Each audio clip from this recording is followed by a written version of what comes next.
இப்போ அங்கே ஒரு சார் நிற்கிறாரு, அவர்கிட்ட போய் நம்மளோட ஷாப்பை பற்றி கேட்கலாம் வாங்க. ஹாய் சார், எப்படி இருக்கீங்க? ஃபைன். உங்கள் நேம் சார்? என் பேர் நவமணி. Okay sir. நம்ம ஷாப்பில் இது வரைக்கும் நீங்கள் பர்ச்சேஸ் பண்ணியிருக்கீங்களா? நிறைய. Okay sir. வாரம் வந்து பர்ச்சேஸ் பண்ணுவோம். அப்படிங்க சார். எத்தனை வருஷமாக பண்ணுறீங்க? நான் ஒரு 6 இயர்ஸ் மேலே பண்ணுறேன். Okay sir.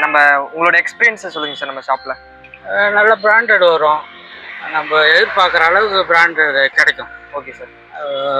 எவ்ரி வீக் வருது எங்கள் பிராண்டடு, அந்த டைமில் வந்து எடுப்போம் நான். Okay sir. சார் அப்புறம் இதோட அட்ரஸ் மட்டும் சொல்கிறீங்களா எனக்கு? இது ஈஸ்வரன் கோயில் ஸ்ட்ரீட், செஞ்சி சாலை கட்டிங் அப்படின்னு சொல்லுவாங்க. Okay sir. அதுதான் அந்த ஏரியானோட அட்ரஸ். சார் நம்ம இமெயில் ஐடியை ஃபாலோ பண்ணிக்கோங்கன்னு மட்டும் சொல்லிடுறீங்களா? இமெயில் ஐடியை ஃபாலோ பண்ணிங்கன்னா நல்லாயிருக்கும். உங்களுக்கு நியூ அரைவல்ஸ் வரும்போது அவங்க வாட்ஸ்அப் மெசேஜ் கொடுப்பாங்க. ஓகே, இவரும் ஃபாலோ பண்ணிப்பாரு, நீங்களும் ஃபாலோ பண்ணி வச்சுக்கோங்க. அடிக்கடி அப்டேட்ஸ் வரும், பார்த்து நீங்கள் ஷாப்பை விசிட் பண்ணி டீட்டெயில்ஸ் தெரிஞ்சுக்கோங்க. இப்போ நிறைய பிரான்ச்சஸ் இருக்குது, நான் அதில் கீழே பயோவில் கொடுக்குறேன், மறக்காமல் ஃபாலோ பண்ணிக்கோங்க.